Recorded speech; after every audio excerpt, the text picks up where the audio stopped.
조합부터 스쿨 김철 우리 작품연구반 작가님들께 인사드립니다. 지난주에도 비 오는 날 외부에서 고생 많으셨습니다. 네. 이번 시간 이제 영상 한 3가지 정도 준비를 해드릴 거고요. 야경 사진 촬영하셨을 때 비가 왔으니까 노면이 촉촉하게 젖어 있겠죠. 반영을 조금 효과적으로 촬영하시는 방법. 그 다음에 우리 비 그친 다음에 광화문 쪽 앞쪽으로 가서 도로 궤적, 차량이 이동하는 궤적 촬영을 하셨었죠. 길게 촬영하시는 방법도 있을 거고요. 알려드릴 방법은 인터벌로 끊어서 나눠서 촬영을 하신 다음에 불필요한 요소를 걷어내고 또 빛을 좀 증폭시키는 방법, 이 방법도 또 말씀을 드릴 겁니다. 그 다음에 비 오는 날인데 비가 충분히 보이지 않을 때 비를 조금 더 증폭하시는 방법, 그 방법도 같이 곁들여서 말씀을 드리도록 하겠습니다. 일단 비가 올 때는 항상 말씀드린 것처럼 기본적으로 M모드 그리고 셔터 스피드는 125분의 1초를 기준으로 해서 양쪽으로 한 3스탑씩 왔다 갔다 하시면 돼요. 일단 손으로 들고 촬영하셔야 되니까 VR기는 꼭 키셔야 됩니다. 125분의 1초 기준으로 한 스탑 아래는 60분의 1초, 다시 한 스탑 아래는 30분의 1초, 이렇게 30분의 1초부터 출발해서 쫙 위에까지 한번 가보시는 거죠.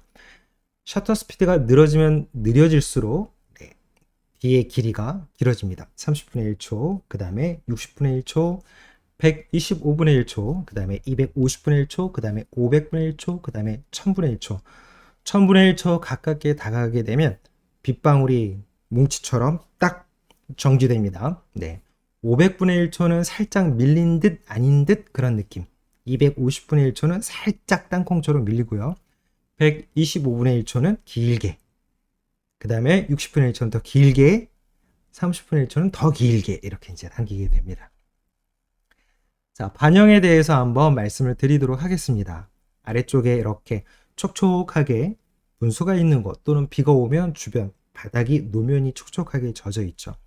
이 상태에서 아래쪽에 비춰지는 그런 반영을 또 촬영하시는 것도 또 멋진 사진을, 멋진 작품을 남기시는 방법 중에 하나입니다. 일단 이건 반영 외의 다른 부분인데요.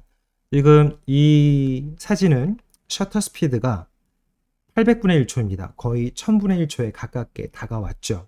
그래서 보시는 것처럼 밑에서 거꾸로 역으로 솟아 올라오는 이 분수가 물 기둥이 딱 그대로 정지되어 있는 것처럼 주변에 따로 터지는 이런 물 나머지 터지는 물방울들도 길이감이 느껴지지 않고 정확하게 딱 정지되어 있는 것처럼 보이시죠?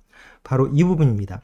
비가 위에서 아래쪽으로 내리든 밑에서 이렇게 분수로 인공적인 힘으로 에너지로 뿜어 올리든 물이 공중에서 정체되어 있는 상태에서 딱 잡으시려면 1000분의 1초 가깝게 와주시면 이렇게 딱 고정이 됩니다. 만약에 셔터 스피드가 125분의 1초 상태에서 이것도 똑같이 만드실 수가 있죠.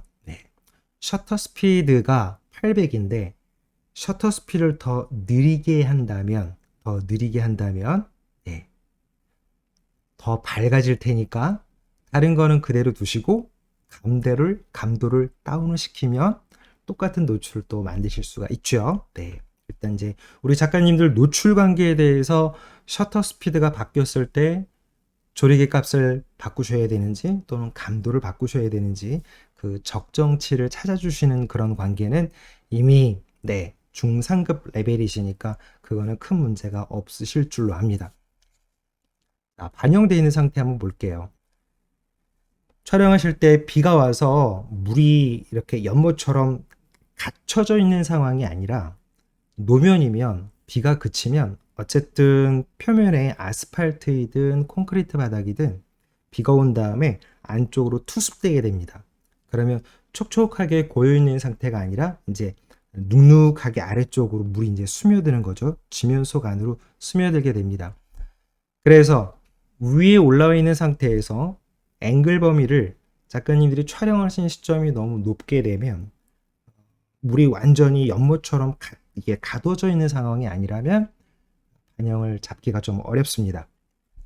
그래서 촉촉하긴 하지만 뚜렷하게 반영이 안 나오는 이런 상황이 되는 거죠. 이런 경우에 어떻게 하시냐면 어딘가는 물 웅덩이가 있습니다. 제가 현장에서 말씀드리고 직접 시연해서 보여드린 것처럼 카메라를 조그맣게라도 고여있는 이렇게 한 직경 한 50 내지 한 60cm 정도의 웅덩이만 있다면 전체가 다 물로 강처럼 꽉 채워진 것처럼 반영 사진을 만드실 수 있으세요. 그래서 시점을 아래쪽으로 물이 고여있는 자리로 아래쪽으로 이렇게 내려가서 카메라를 맨 아래 바닥까지 떨구시는 거죠. 삼각대에다가 고정하기 어려우시면 제가 현장에서 말씀드린 것처럼 카메라를 이렇게 붙잡고 손끝에 중지하고 그 다음에 나머지 약지 손가락을 마치 삼각대처럼 바닥에다가 고정하고 셔터는 그대로 엄지손가락으로 누르시면 되고요. 위에서 아래로 내려다보는 상태로 촬영을 하셔야 되니까 카메라에 있는 뒤에 모니터는 틸트를 해서 이렇게 꺾어서 위에서 아래로 보시면서 고정한 상태로 셔터를 눌러주시면 되죠. 네. 그러니까 반영을 얻고 싶으실 때는 일단 연못처럼 가두어져 있는 물의 공간이 아니라면 조금만 웅덩이라도 괜찮으니까 아래쪽으로 무조건 내려가시면 됩니다. 그러면 원하시는 결과물이 나옵니다. 네. 그리고 맑은 낮에도 우리 공원이나 이런 데 이제 어떤 지금처럼 상징물이라든가 구조물이라든가 이런 것들이 있을 때는요. 주변에 만약에 판판하게 바닥이 대리석으로 되어 있는 뭐 쉴 수 있는 의자가 있든 돌로 되어 있는 그런 쉼터 의자가 있거나 아니면 매끈한 어떤 바닥이 있다면 거기다가 500ml 한 생수 하나 딱 갖고 가셔가지고 물을 부으십시오. 그래서 직경 대략 한 3-40cm 정도 조금 더 여유 있으면 더 넓으면 더 좋겠고요. 물을 이렇게 부어놓고 카메라를 그 아래쪽으로 가깝게 내려가시면 맑은 낮에도 딱 메마른 바닥에서도 반영 사진을 찍으실 수 있으세요. 대신 이제 아스팔트라든가 콘크리트라든가 이런 경우에 너무 뜨거운 낮에는 물을 부으면 금방 쏙 들어가 버리니까 빨리 찍으셔야 돼요.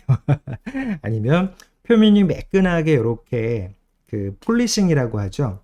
매끈하게 대리석을 이렇게 갈아가지고 맨들맨들하게 한 곳은 물이 스며드는 시간이 좀 오래 걸리기 때문에 이렇게 따라 놓고 밑에다가 이렇게 받쳐놓고 촬영을 하시면 실제로 비가 오지 않는 환경이라고 하더라도 아래쪽에 반영되어 있는 상태를 사진을 만나실 수 있으세요.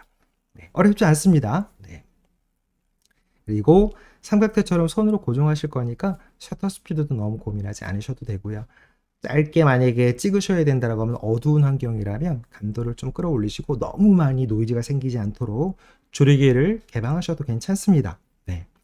어쨌든 이 조리개를 최대 개방하시더라도 초점을 맞추는 거리가 저 먼 곳에다가 삐릭 하고 들어가게 되면 이미 과초점 거리 밖으로 넘어가는 거기 때문에 조리개 값이 많이 개방이 된다고 해서 피사체가 포커스하우스 되는 건 아닙니다. 이 근접한 곳은 약간 뭉개지는 느낌이 날 수 있겠습니다만 주 타겟 피사체는 조리개를 조이시든 조리개를 벌리시든 이미 타겟이 계시는 곳으로부터 목표점에 있는 초점 타겟이 먼 곳에 있다면 이미 과초점 거리 밖으로 넘어갑니다. 보시는 것처럼 조리개가 3.8인데 제가 이 이순신 동상에다가 AF를 삑 맞췄습니다. 저 뒤에 한번 보시죠. 이쪽 뒤에가 요게 그 미국 대사관이죠. 여기까지도 저 뒤에 있는 이 산도, 북한산도, 인왕산도 라인이 깔끔하죠. 그러니까 과초점 거리 밖으로 넘어가기 때문에 꼭 조리개를 꼭 조이셔야 되는 건 아닙니다. 대신 낮일 경우에 빛이 충분할 경우에는 조리개를 조이시는 게 좋죠. 그런데 이제 이렇게 야경일 경우에는 아무래도 조금 어두운 환경이다 보니까 조리개를 조인 상태로 하시게 되면 이 정도의 셔터 스피드에서 적정 노출을 만들어내시려면 감도를 너무 많이 올리셔야 되거든요. 그런 경우를 이렇게 좀 조율을 하시면 될 것 같습니다. 됐습니다. 이렇게 해서 반영에 대한 그런 특징들, 반영 찍으실 때는 다시 말씀드리면 연못처럼 가두어져 있는 곳이 아니라면 아래쪽으로 내려가서 찍으시면 됩니다. 네. 그리고 물이 정지된 상태, B든 아니면 분수든 정지된 상태를 찍으시려면 거의 1000분의 1초 가깝게 오셔야 된다는 것도 하나 같이 그렇게 기억해 주십시오. 됐습니다. 이 영상은 여기서 정리하고요. 다음에 B 증폭시키는 방법 말씀드리겠습니다. 네.